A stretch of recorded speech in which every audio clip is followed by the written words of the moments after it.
tonight to celebrate Lonnie Lee's 60th birthday. Is that right, Suzanne? Just shave 10 off it. I'm certainly not going to speak as long as Rob Oakeshott did yesterday. Oh, thank God. Hey, how good was that as a speech? Was that a good long speech? It was pathetic. Ended up with the wrong result at the end of 22 minutes. Anyway, that's a political point. I started playing Lonnie Lee records on the radio back in 1959, which is when Lonnie Lee started presenting records to the radio. So I think I'm a little equipped to be here tonight to say just a few words, and there will be a few words on Lonnie Lee's behalf, and we wish him a very happy 70th birthday. I think it's fabulous that all of you have turned up tonight to be with Lonnie and the lads and his wife to celebrate a rather momentous occasion in anybody's life. God, strike, we're all getting old, aren't we? Lonnie is 70 in a few days' time. Bob Rogers is in his 80s, and of course Bob would be one of the first to have played a Lonnie Lee record ever. Laws is 75, I'm 68. We're all getting very old, aren't we? Apart from some of the people in the room who are not in the least bit old and are having a bit of a snigger. I noticed, however, when I went to a recent Lonnie Lee concert, that there really were, and I mean it quite genuinely, a lot of very young people in the audience. So music, good music, that is, transcends all ages. It doesn't matter what age you are. When you're presenting music, if you're presenting good music and being a very good entertainer, you will entertain people of all demographics, which is what Lonnie Lee does. I have to say that Lonnie Lee is one of the most professional guys in the business. I mean, you have to be professional, of course, to survive for 54 years, but I mean, he's a singer, he's a songwriter, he writes books. He's diverse from his normal show. I mean, after 54 years, you'd think, and a lot of people do it, a lot of entertainers do it, they still get out on stage 45, 50, whatever years later on, and they present their hit songs that they were doing all those years ago. Well, Lonnie certainly sings those songs because the audience want to hear them, but he diversifies. He does a Johnny Ray show, which is absolutely fantastic, and we saw, who's seen the Johnny Ray show that Lonnie Lee does? Yeah, it's brilliant. Because he obviously thought that Johnny Ray was the Ants Pants, and he gets on and does a Johnny Ray show, and he sings all of Johnny's songs, and he comes back in the second half and does his own shows. I believe, and I've not seen it, that he does an Elvis show. What's the show called? Elvis? Hillbilly Cat. Hillbilly Cat. Fantastic name. If you want to see that show, and I might go along myself this coming Saturday night at the Blacktard Workers Club, he'll be doing his Elvis Hillbilly Cat show. I know he's going out on a cruise, and who wouldn't want to be on this cruise called Blue Suede Cruise, along with a lot of other rockers. They will be on the beautiful Rhapsody of the Seas, and that leaves in November. Imagine being on the high seas with Lonnie Lee and all that great music and a few of the other guys along the way. As I say on the website, there are photographs. The website's just the best website I've ever seen for an entertainer, and I mean that from the heart. Photographs of here and way back in the past. It gives you the tour dates about where he's going to be performing, etc., etc., etc. He worked at 2GB when he left work, and I know he's just not here at the moment, so may not hear me, because he must have worked for exactly the same person I worked for. I worked for Pat Halliday at 2GB as an office boy in 1958. So I bet pounds to peanuts that Lonnie Lee worked for Pat Halliday as an office boy probably a couple of years earlier to that. His start on show business was in 1956 on the iconic Alan Toohey Amateur Hour, and he received invitations from various hotels because they liked what they heard on the amateur hour. They said, well, come and sing for us. So he was receiving money like £1.10 to do 1 or 2 hour shows. That's really not all that much bad money, actually, for 55, 56. The first record was Ain't It So, and that was 1959. It was written in collaboration with the iconic Johnny O'Keefe.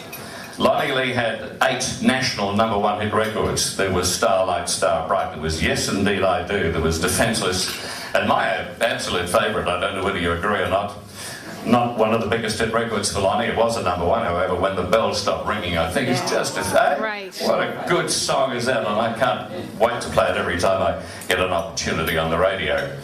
He was on Bandstand a lot, he was on 6 O'Clock Rock a lot, he was on television almost non-stop, because he was it in those years. Then he did the stadium shows, of course, on that revolving stage, and appeared with some of the biggest names in show business who came out from the United States, who more often than not, of course, were upstaged by the locals, the Deltones and Lonnie Lee and Johnny O'Keefe, all upstaged the people like Ricky Nelson, etc., and Paul Anka, etc., etc. I wish Lawsy was here tonight, because Lonnie, I read, actually was given the golden microphone in 1961, which was around about 30 years before Lawsy got himself a golden microphone. So first again, Lonnie. I'm actually having lunch with John Laws and Tim Webster and Steve Lehman and a few other people tomorrow, so I'll make sure that I drop that little hint in that you weren't first with the golden microphone, old mate. He lived in the United States from 1971 to 1984, and during that time performed all over the United States, based mainly in Nashville, Tennessee, but did live in a number of other parts of the United States. And during this time, I think Lonnie would tell you that one of the highlights that he had was a friendship that he formed with Roy Orbison, the Big O, and he wrote a number of songs along with Roy Orbison. He also wrote along the way for Cher, for Glenn Campbell, and many other rather big names. I know Lonnie Lee is very frustrated at the lack of airplay that he receives today. Some music directors and program directors really wouldn't know a good song, honestly, if it popped up in their Wheaties. Quite honestly, they wouldn't. Can't You See It in My Eyes was written by the guy who wrote the rock and roll classic Rip It Up. He also wrote Good Golly Miss Molly. He also wrote Starlight Starbright for Lonnie Lee. And he wrote this song, I think Lonnie recorded about 5 years ago. Is that right? Can't You See It in My Eyes? And I thought that's just one of the prettiest songs that I ever heard. And if music directors knew their stuff, they would have put it on the radio. Any radio station in Australia that played popular music, they should have played that and some of the hit-banging stuff that they do play, and it would have been a big hit record. As it was, of course, it's one of the songs that Lonnie's fans ask for every time he's on stage. He performs constantly. He's just done Tasmania. He'll be, as I say, at the Blacktown RSL this coming Saturday night. Go and see him at Tamworth if you haven't. He's there at the Tamworth Country Music Festival every January, and he's an absolute knockout. In this most cutthroat of businesses, Lonnie Lee has survived, but not only survived, he has absolutely flourished, constantly in demand, and I think it's testimony to the kind of person that he is, and certainly to the entertainer that he is, that he will very shortly be 70 years of age. He doesn't look it. I don't know what it is that he's on, but I'm going to get some of it, I can tell you.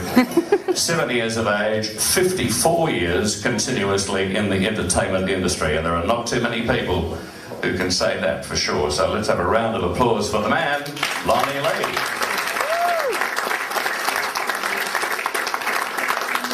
Happy birthday, Lonnie, and now here's the Lee Men. Well, we have a little introduction for Lonnie, but I thought just before we do that, I should say something that I first met Lonnie in 1958, and even then I thought there was something special about Lonnie. But there's something special. It wasn't that he was he's singing or anything, but he was one of the few singers that actually did sing in tune in those days. So wasn't he singing? Wasn't his good looks, wasn't his guitar playing. The something special was actually his sister. She was so special that I married her. So we have a sort of a bit of a bond there. So you're probably wondering which one's Lonnie Lee. It's not this guy. Not that guy. If you give it a 1, 2, 3. Look at Mr. Lee. 3, 4, 5. Look at him and jive. Mr. Lee, Mr. Lee. Oh, Mr. Lee, Mr. Lee, Mr. Lee. Oh, Mr. Lee, Mr. Lee, Mr. Lee. Oh, Mr. Lee, Mr. Lonnie Lee.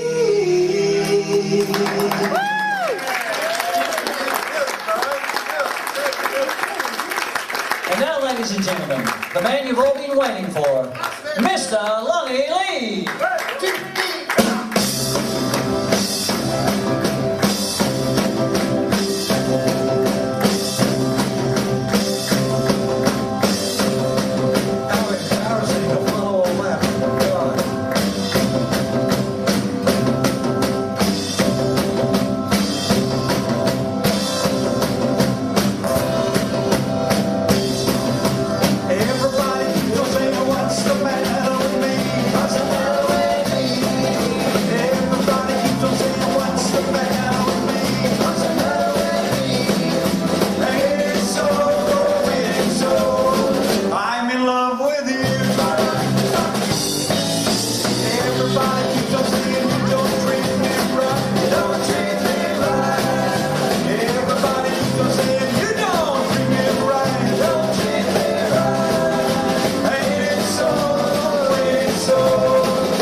Thank you so much for coming along here tonight. It was a little get together. I'm so glad that you were able to make it. And it's good to see different evolutions of bands. Everybody else out there. It's wonderful. I hope you're going to enjoy what maybe you've seen 100 times. Already you told me you can sing with that last little bit. A little bit embarrassed with John saying all those things. Not too much the recipient of all that stuff. Just doing what I love to do. Oh, one last kiss, baby, one last kiss. It never felt like this, baby, not like this. You know I need your love.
Going back a little bit, and as John was saying, that's right.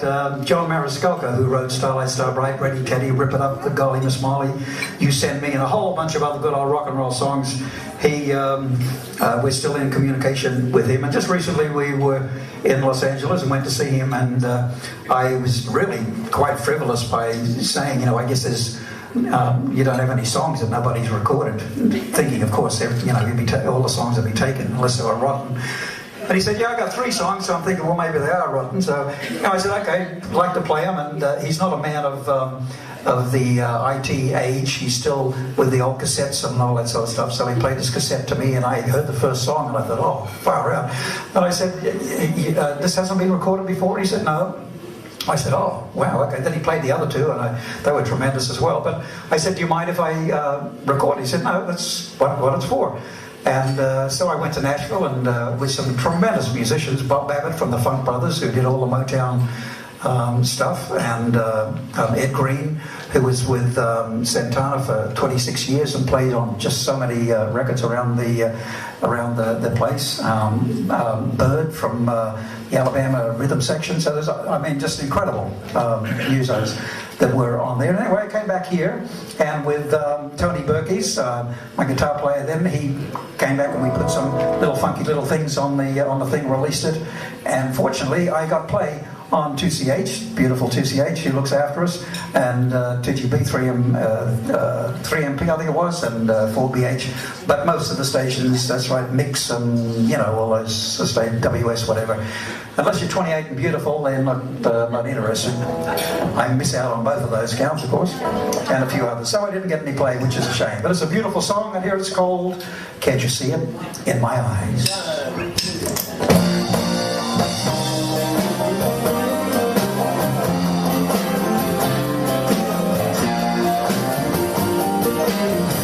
You ask me, did my love hurt me?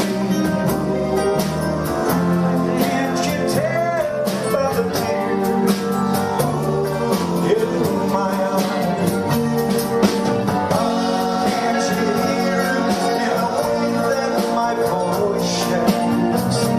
Can't you see it in my eyes? You ask me, do I still remember how she held me in her arms when the night was so bright and stars were shining bright? Can't you see it in my eyes? Looking suddenly in my heart, her love was feeling so sublime. And while I stood in this empty hall, she turned away, let me go. And still you ask me, do I love her? After all that's said and done, she's still the one.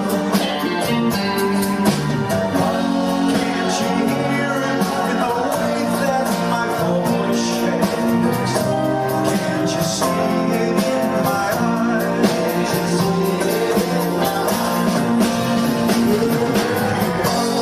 Set a flame in my heart. Her love was feeling so sublime. And while I stood in this empty hall, she turned away and let me go. And still you ask me, do I love her? After all that's said and done, she's still the one. Can't you hear it in the way that my voice shakes? Can't you see it in my eyes? Can't you hear it in my voice? Can't you see it in my eyes?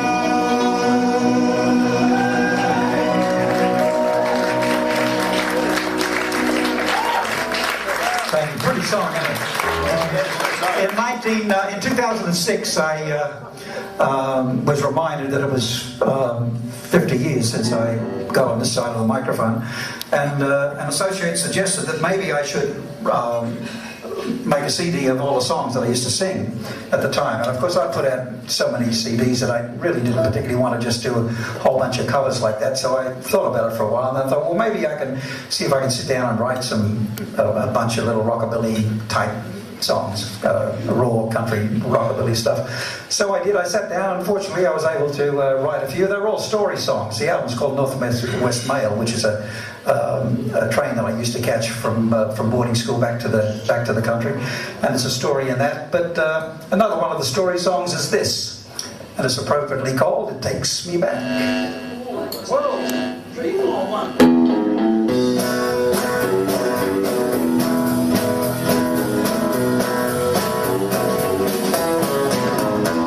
Well, it takes me back, way back to the feel of the country air, when the summer breeze could melt the trees. I was young and running hair.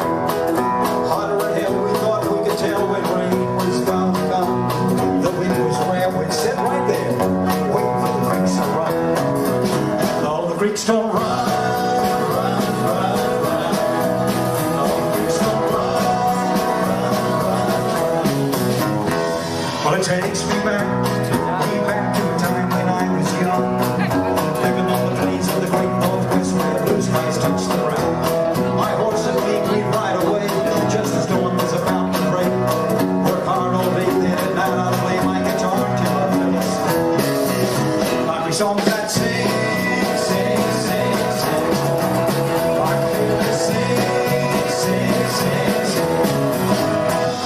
It takes me back, way back when I hit the city lights. Guitar music was in my brain, the only thing I liked. Me and my little novel, rockin' all the way. TV shows and golden kids here, we were making it big. All the fans we'd sing, sing, sing, sing. Rockabilly sing, sing, sing, sing. Well, it takes me back.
Singers, Al Hibbler and all the girl singers, Teresa Brewer and K-Star, all that wonderful lot from the early and the mid-50s, all that melodious stuff, where they all sounded different. You know, you listen to somebody and God knows you knew exactly who it was, whereas unfortunately today everyone has got to sound the same, otherwise ready to play you. But that's a shame. But it was Johnny Ray who actually was the one that did it to me. Absolutely just brained me. Could not believe the phrasing and the emotion that he put into his songs. And as John had said, I overheard him saying that we've got a show out there called Cry, which is a Johnny Ray show, 26 songs I do with a big band and all. And it's just so much fun for me, it just takes me right back. But I'm going to do for you that song, which happens to be the most important song and the most popular song prior to rock and roll. If your sweetheart sends a letter of goodbye, it's no secret you'll feel better if you cry. When waking from a bad dream, don't you sometimes think it's real? But it's only false emotions that you feel. If your heartaches seem to hang around, to love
much slower than that, of course. But still, it was very exciting back then. But I turned it into a little bit of a rockabilly song. Johnny Ray, great. Well, you know, a lot of people, everybody here is so young, and I guess most of you weren't around during the original rock and roll era. So I'll just make it plain that in that time, the songs like Ready Teddy and Rip It Up, Blue Suede Shoes, Tutti Frutti, all those screaming magic songs, they didn't get to #1 on the radio. In fact, most of the time they didn't get played because they were considered much too raunchy, much too sexy, and too loud. So the only time we heard them was when we played them at the dances and at the theatres and the tours and all that stuff. Most of the songs that actually did get to #1 were in the top 10, and songs that like Johnny Kerr used to play and the different guys around, Lawsy and whatever, they were sort of passing songs and the rockabilly type songs. I've got 3 of them here for you now, and I hope that you enjoy them. You more than likely will remember them, hopefully. How's the food? Good? Just nice food in it. Anyone else here eat? Nice food in it. See, I'm a vegetarian, and as you, of course, are, you know, and they have beautiful stuff for even us. And sometimes that's really a hard go, you know. Okay. Did you notice something? That we're all yes, and I guess you fit in. We're all got stripes. Look, we said just wear anything tonight, because usually we've got, you know, we're uniformed and all. And he's a stripe, and he's a stripe, I'm a stripe. It's like we just got out of jail. He's a stripe. I didn't get the call. He just got out of jail. I didn't get the call. Yeah, he's got the ankle bracelet on. Okay, here we go. 2, 3.